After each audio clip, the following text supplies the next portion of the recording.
نبی کریم صلی اللہ تعالیٰ علیہ وسلم نے جن پاکیزہ اخلاق کی ہمیں تعلیم دی ہے ان میں سے ایک یہ بھی ہے کہ ہم لوگوں کے عیبوں کو چھپائیں۔ کون ایسا آدمی ہے جس کے اندر کوئی عیب نہ ہو، اور ایسے عیب کہ وہ آدمی جانتا ہے کہ میری بیوی کو بھی میرے اس عیب کا پتہ نہیں، میرا دوست، جگری دوست جو میرے بہت سارے راز اور بھیدوں سے واقف ہے، اس کو بھی میرے اس عیب کا پتہ نہیں ہے۔ بہت سے عیب، بہت سی کمزوریاں، بہت سے فالٹ آدمی کی ذات میں وہ ہوتے ہیں جس کے متعلق وہ یہ یقین کے ساتھ سمجھتا ہے کہ میرے اور میرے اللہ کے علاوہ کسی کو معلوم نہیں، اور پھر ساتھ ہی ساتھ ان عیبوں کے متعلق اس کے دل میں یہ جذبہ ہوتا ہے کہ اللہ میرے اس عیب پر کسی کو واقف نہ کرے۔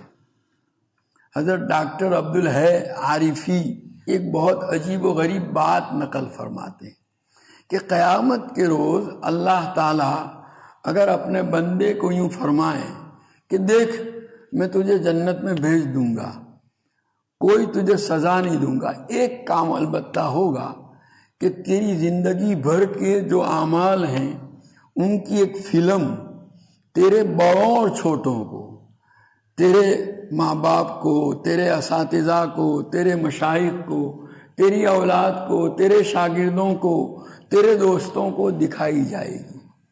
کوئی سزا نہیں، بس اتنا دکھانے کے بعد تجھ کو جنت میں بھیج دیں گے۔ تو شاید وہ بندہ یوں کہے گا کہ باری تعالیٰ جہنم میں جانا منظور ہے لیکن یہ منظور نہیں ہے، یا نہیں؟ ہر آدمی کے دل کے اندر یہ خواہش ہوتی ہے کہ میرے عیب سے کوئی واقف نہ ہو۔ تو نبی کریم صلی اللہ علیہ وسلم نے جو پاکیزہ تعلیمات ہمیں دی ہیں، ان تعلیمات میں سے ایک اہم تعلیم یہ ہے کہ ہم اللہ کے کسی بندے کے عیب کو کسی کے اوپر ظاہر نہ کریں۔ پہلی بات تو یہ ہے کہ بندے کے ان عیبوں سے واقف ہونا۔ واقف ہونے کی دو صورتیں ہیں۔ ایک تو یہ ہے کہ آدمی لوگوں کے عیبوں سے واقف ہونے کی کوشش کرے، یعنی باقاعدہ اسی ٹوہ میں لگا رہے۔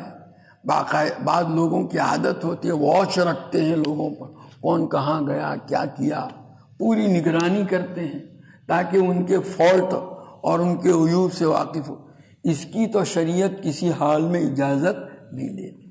نبی کریم صلی اللہ تعالیٰ علیہ وسلم نے ایک مرتبہ فرمایا منافقین کو خطاب کرتے ہوئے، اے وہ لوگوں جن کی زبانوں کے اوپر ایمان اور اسلام ہے اور ان کے دلوں میں ایمان آیا نہیں ہے، مسلمانوں کے عیوب کو جاننے کی پیچھے مت پڑو۔ جو آدمی کسی بندے کے عیب کو جاننے کی ٹوہ میں لگتا ہے، وہ گھر کے کونے میں کوئی کام کرے گا تو بھی اللہ اس کو رسوا کریں گے۔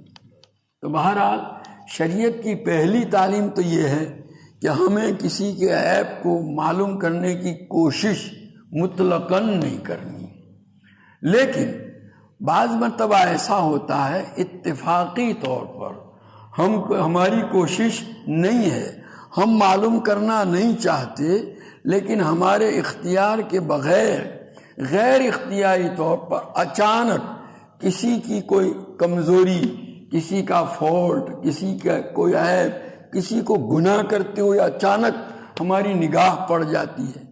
ایسے عیوب جن کو گویا ہماری نادانستگی میں، ہمارے ارادے اور قصد کے بغیر ہمارے علم میں آئے ہیں، ان کے متعلق نبی کریم صلی اللہ تعالیٰ علیہ وسلم فرماتے ہیں ان عیبوں کو بھی کیا کرو، چھپاؤ۔ اگر آپ ان عیبوں کو چھپاؤ گے تو کیا ملے گا انعام کے طور پر؟ انعام کے طور پر یہ ہوگا کہ اللہ تعالیٰ آپ کے عیبوں کو چھپائیں گے۔ ہر آدمی کی خواہش یہ اور تمنا، جیسا کہ میں نے ابھی شروع میں بتلایا، یہ ہوتی ہے کہ میرے عیب اور میرے گناہوں پر کسی کو اطلاع نہ ہو۔ یہ حدیث جو میں نے پڑھی مسلم شریف کی، حضرت ابو ہریرہ رضی اللہ تعالیٰ عنہ نقل کرتے ہیں کہ نبی کریم صلی اللہ تعالیٰ علیہ وسلم نے فرمایا لا یستر عبد عبدا فی الدنیا الا سترہ اللہ یوم القیامت۔ جب کوئی بندہ دنیا کے اندر کسی بندے کے عیب کو چھپاتا ہے تو اللہ تبارک و تعالیٰ قیامت کے روز اس کے عیبوں کو چھپائیں گے۔ قیامت کا دن اولین و آخرین حضرت آدم علی نبینا علیہ الصلوۃ والسلام سے لے کر دنیا کے آخری انسان تک جتنے بھی لوگ ہوں گے وہ تمام وہاں موجود ہوں گے۔ جب ایک آدمی کے سامنے اپنے عیب کے کھلنے کو آدمی گوارا نہیں کرتا، اتنی ساری کائنات ساری انسانیت کے سامنے اگر کوئی عیب آ جائے تو کیسے اس کی طبیعت گوارا کرے گی؟ نبی کریم صلی اللہ علیہ وسلم فرماتے ہیں کہ اللہ تبارک و تعالیٰ قیامت کے روز اس کے عیبوں کو چھپائیں گے۔ اور اس روایت میں تو خالی قیامت کا تذکرہ ہے۔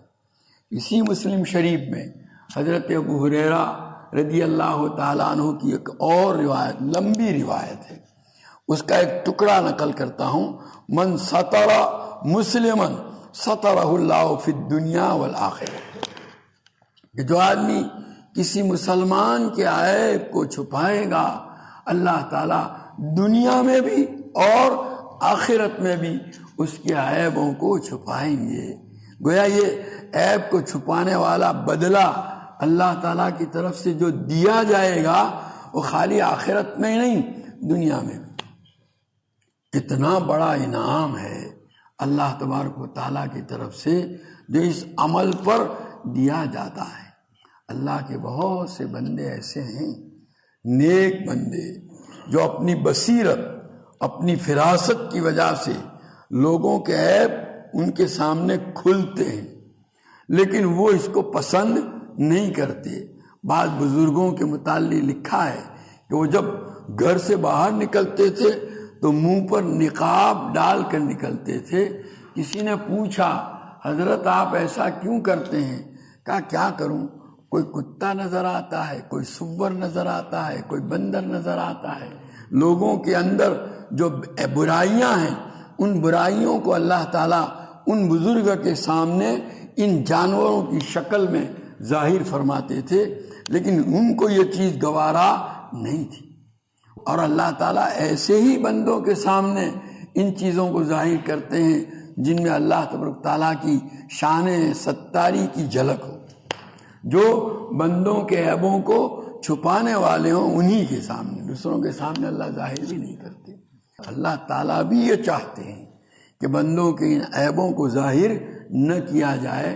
حضرت عبداللہ ابن عمر رضی اللہ تعالیٰ عنہما کی روایت بخاری شریف کے اندر موجود ہے کہ قیامت کے روز اللہ تبارک تعالیٰ اپنے بندے کو اپنے قریب کریں گے اور اس کے اوپر گویا چادر ڈالی جائے گی، چھپایا جائے گا دوسرے لوگوں سے۔